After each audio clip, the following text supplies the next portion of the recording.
నమస్తే welcome to special focus. మన disaster management పరిస్థితి ఏంటి? ప్రాణ ఆస్తి నష్టం జరిగిన తర్వాత మాత్రమే చర్యలు తీసుకోవాలా?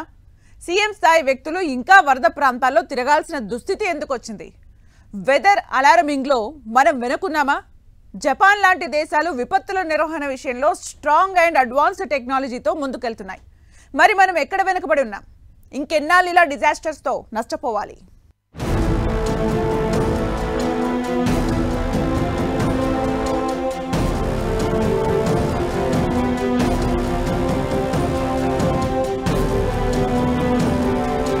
గత వారం రోజులుగా అటు ఏపీలోని ఎన్టీఆర్ జిల్లా, ఇటు తెలంగాణలోని ఖమ్మం జిల్లాలు వరదలతో వణుకుతున్నాయి. వాగులు, వంకలు, చెరువులు అనే తేడా లేకుండా నదీ ప్రవాహం కట్టలు తెంచుకోవడంతో జనజీవనం అస్తవ్యస్తమైంది. బుడమేరు వరద ఉధృతితో విజయవాడ మొత్తం జలమయమైంది. ఖమ్మం జిల్లాలో మున్నేరు వరద ఉధృతి ఖమ్మం, మహబూబాబాద్, వరంగల్ జిల్లాలపై తీవ్ర ప్రభావం పడింది.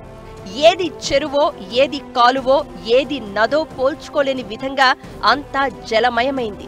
ఈ రెండు ప్రాంతాల్లో ఒకేసారి అటు వర్షపాతం పెరగడం, ఇటు వరద నీరు ఎగువ ప్రాంతాల నుంచి భారీగా పోటెత్తడమే ఈ విపత్తుకు ప్రధాన కారణం.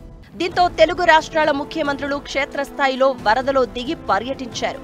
నష్టాన్ని స్వయంగా తెలుసుకుంటూ విపత్తు నుంచి గట్టెక్కే చర్యలను వేగవంతం చేశారు.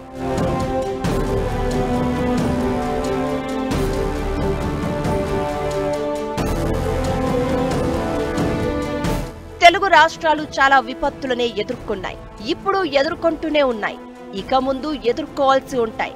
విపత్తులు కొత్త కాదు, కానీ దాన్ని ఎదుర్కొనే విధానంపైనే ఇప్పుడు చర్చించాల్సిన అవసరం ఉంది.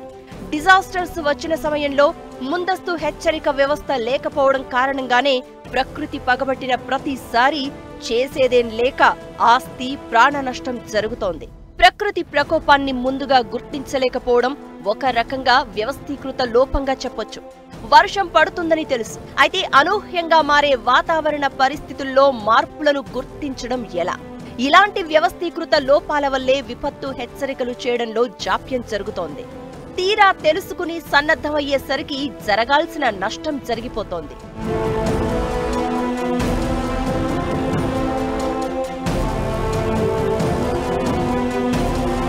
తెలుగు రాష్ట్రాల్లోనే కాదు, దేశవ్యాప్తంగా చాలా ప్రాంతాల్లో తరచూ జరుగుతున్న డిజాస్టర్స్ విషయంలో ఇదే జరుగుతోంది. ఇటు భారతదేశంలో, చైనాలో, అమెరికాలో, జర్మనీలో, ఏ దేశం చూసుకున్నా ప్రతి దేశంలో అయితే అతివృష్టి, అనావృష్టి, కరువు, ఇవన్నీ అసలు ఊహించని పరిణామాలు చోటు చేసుకుంటున్నాయి. ఇప్పుడు దాదాపు 100కు పైగా నదులు ప్రపంచవ్యాప్తంగా పూర్తిగా ఎండిపోయినాయి. మనం టెక్నాలజీని అందుకుంటున్నాం, కానీ విపత్తుల నిర్వహణలో మాత్రం దాని ప్రాధాన్యాన్ని గుర్తించలేకపోతున్నాం. వెదర్ అలారమింగ్ వ్యవస్థ అనేది చాలా కీలకమైన అంశమని న్యాచురల్ డిజాస్టర్స్ ప్రతిసారి గుర్తు చేస్తూనే ఉన్నాయి. అందులో కొన్ని మానవ తప్పిదాలు ఉన్నా వాటిని సవరించుకుని ముందుకెళ్లడంలో మాత్రం ఫెయిల్ అవుతున్నాం అనేది నిపుణుల అభిప్రాయం. అభివృద్ధి, నగరీకరణపై పెట్టిన శ్రద్ధను ప్రకృతిని కాపాడడంపైన పెట్టాలి. అలాగే విధ్వంసానికి ముందే దాన్ని అంచనా వేసే అడ్వాన్స్డ్ టెక్నాలజీని అడాప్ట్ చేసుకోవాలి. అప్పుడే ఇలాంటి ఘటనల నుంచి తప్పించుకోలేకపోయినా కనీసం ప్రాణ, ఆస్తి నష్టాన్ని భారీగా నివారించుకునే పరిస్థితి ఉంటుంది. దీనికి బెస్ట్ ఎగ్జాంపుల్ హుద్ తుఫాను.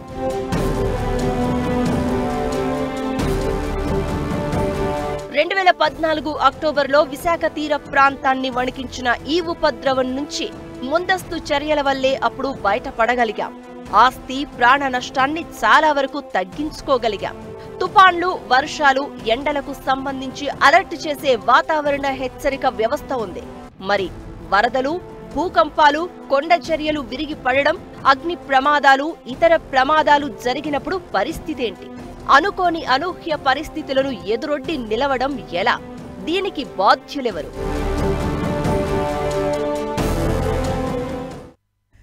చర్యకు ప్రతిచర్య ఉంటుంది. ఇది న్యూటన్ సిద్ధాంతాల్లో ఒకటి. ప్రకృతి విషయంలోనూ ఈ సిద్ధాంతం వర్తిస్తుంది. మనం ప్రకృతికి ఏమిస్తామో నేచర్ కూడా మనకు తిరిగి అదే అంతకు మించి ఇస్తుంది. మనం పర్యావరణాన్ని కాపాడితే అది మనల్ని కంటికి రెప్పలా చూసుకుంటుంది. మనం విధ్వంసం చేయాలని చూస్తే అంతకు మించిన ప్రళయంగా మన మీద పడుతుంది. అందుకే విపత్తును కాచుకోవడమే కాదు, దాన్ని ముందుగానే గుర్తించే వ్యవస్థను ఏర్పాటు చేసుకోవడం ఇప్పుడు అందరి ముందున్న పెద్ద సవాల్.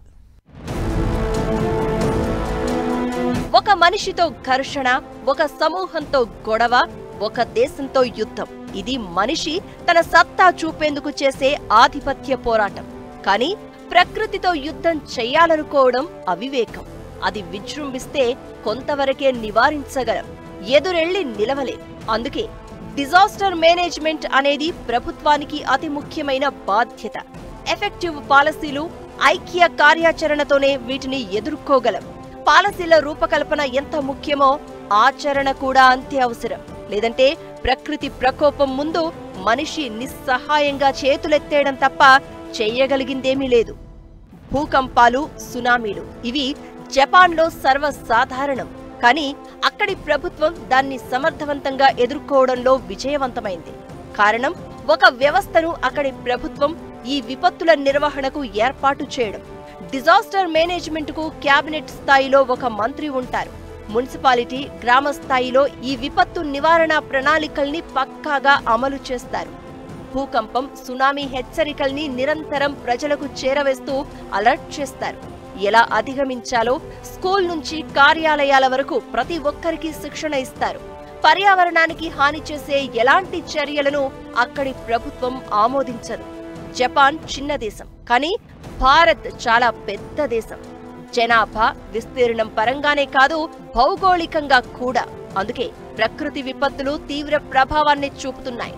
హిమాచల్ ప్రదేశ్, ఉత్తరాఖండ్, ఢిల్లీ, కేరళ, వైనాడులో వర్షాలు, వరదలు దంచుకొట్టాయి. తీవ్ర నష్టాన్నే మిగిల్చాయి.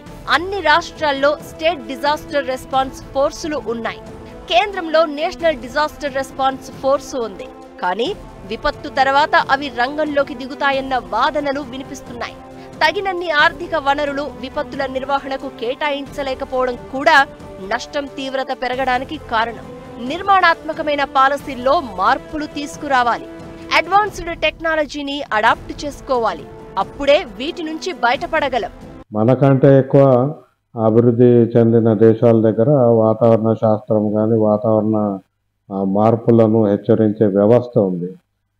కింది స్థాయి వరకు ప్రజలకు నేరుగా చేరవేసే సమాచార వ్యవస్థ, మొబైల్ వ్యవస్థ ఉంది. కానీ దాన్ని వాడుకుంటలేము. రాష్ట్రాల్లో డిజాస్టర్ మేనేజ్మెంట్ అథారిటీలను మంత్రిత్వ శాఖలు, ప్రభుత్వ అధికారులు సమన్వయం చేస్తూ ఉంటారు. రెవెన్యూ, పోలీస్, పంచాయతీరాజ్, వైద్య ఆరోగ్య శాఖ వంటి అత్యవసర శాఖల సమన్వయం చాలా అవసరం. వర్షాకాలంలో ముందు నుంచే విపత్తు నిర్వహణను సమర్థవంతంగా చేయాల్సిన అవసరం ఉంది. సమస్య వచ్చినప్పుడే కాకుండా ముందు నుంచే దీనిపై దృష్టి సారించాలి. డిజాస్టర్ రిస్క్ రిడక్షన్ ఇది చాలా కీలకం. విపత్తును ఆపలేమన్న పరిస్థితుల్లో దాని ప్రభావాన్ని, తీవ్రతను ప్రజలపై పడకుండా తగ్గించగలగాలి. ఇది ఒక్క శాఖ పని కాదు, అన్ని శాఖలు సమన్వయంతో చేయాల్సిన పెద్ద లక్ష్యం. ప్రకృతిని కాపాడడం దగ్గర నుంచి వాతావరణ మార్పులను ఎప్పటికప్పుడు గమనిస్తూ అనుగుణమైన ప్రత్యామ్నాయ ఏర్పాట్లను చేసుకుంటేనే విపత్తుల నుంచి క్షేమంగా బయటపడగలం. ప్రకృతి విధ్వంసంతో పాటు మానవ తప్పిదాల కారణంగానే చాలా చోట్ల విపత్తులు పెరుగుతున్నాయి. నదీ ప్రవాహాన్ని అడ్డుకునేలా నిర్మాణాలు చేయడం వల్ల ప్రమాద తీవ్రత పెరుగుతోంది. నగరాలు కాంక్రీట్ జంగిళ్లలా మారుతున్నాయి. చిన్నపాటి వర్షానికే రోడ్లపైకి నడుములోతు నీళ్లు చేరుతున్నాయి.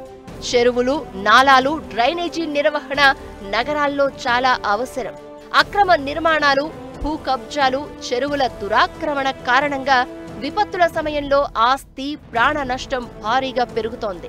ఇష్టారాజ్యంగా నిర్మాణ అనుమతులు, అడవుల నరికివేత, పర్యావరణ సమతుల్యత దెబ్బతినేలా తీసుకునే చర్యలు, కాలుష్యం పెరుగుదల, ఇలా చాలా అంశాలన్నీ ప్రభుత్వాల నిర్ణయాధికారాల మీదనే ఆధారపడి ఉంటాయి. పర్యావరణానికి హాని కలిగే చర్యలు, విపత్తుకు నాంది పలికే పరిణామాలకు వీలైనంత వరకు విధానపరమైన నిర్ణయాలతోనే చెక్ పెట్టాలి. విపత్తులకు సరిహద్దులు ఉండవు కాబట్టి అంతర్జాతీయ స్థాయిలో వీటిని ఎదుర్కొనేలా సన్నద్ధత, సహకారం అవసరం. టెక్నాలజీని పరస్పరం ఇచ్చిపుచ్చుకోవాలి. నాయకత్వ లోపం ఉండకూడదు. తరచూ వరదలు, ఇతర ప్రమాదాలు జరిగే ప్రాంతాలను గుర్తించి అక్కడ ప్రత్యామ్నాయ ఏర్పాట్లు చేయగలగాలి. పునరావాసం, పునర్నిర్మాణంపైన దృష్టి పెట్టాలి. అప్పుడే వీటి నుంచి బయటపడగలం.